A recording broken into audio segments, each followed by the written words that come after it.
What is up, YouTube? That's here, and today I'm going to be talking about a very standard Pokemon played in a very unconventional way.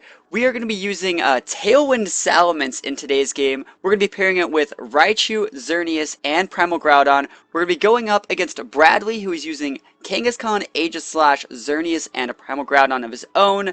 Little mental note here, I actually do think that Wide Guard Pokemon, Aegislash in particular, are very underplayed right now. I think they're very, very good, and they do heavily influence a team preview aspect of the game.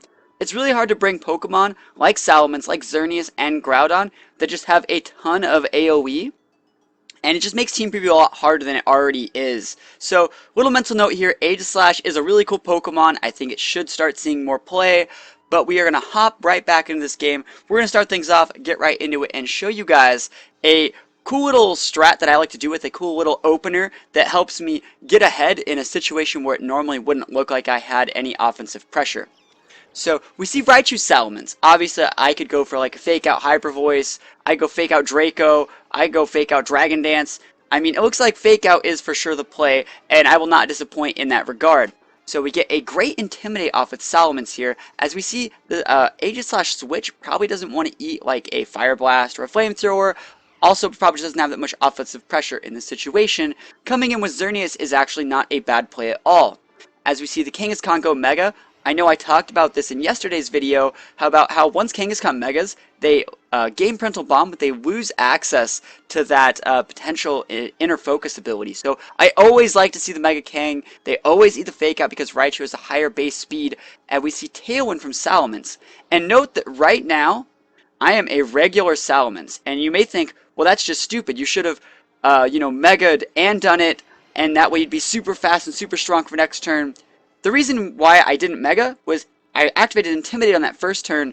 If I wanted to just switch out if things got sour, I could then save my Intimidate for later in the game. So whenever you do this type of Tailwind play, or just a scouting play with your Salamence, it's best to not Mega Evolve, at least in my opinion.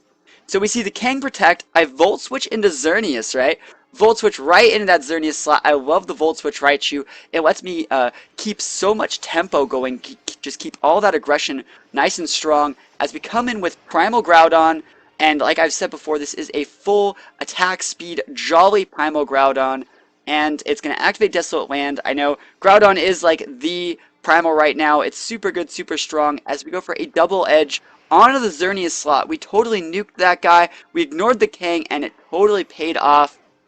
So we got our Tailwind up, we got our Mega Salamence, we got our Mix Sweeper, we switched in Groudon for free. My opponent is going to then send out their Groudon, and obviously it's going to be that Primal Groudon. This is a super long animation, and I just want to talk about being at Regionals, seeing all of these animations over and over again. I thought it would lag games because all the Wi-Fi is so close to each other, but it actually didn't lag any games, and that's actually where he just ran. Remember, he had the Aegislash in the back, but I still had Tailwind for 2 turns. And I totally outplayed him. Like, I made him look like a fool. And I don't know if his Groudon was full speed, but if it wasn't full speed, he couldn't even risk a speed tie. I would have just went Hyper Voice, Precipice Blades, double knocked out both his Pokemon right there, and just swept the game. Because I still had my Xerneas, and I still had Raichu coming in for late game fakeouts. So, this isn't the longest game. There isn't the most amount of information to learn from this game, but it shows a couple cool things.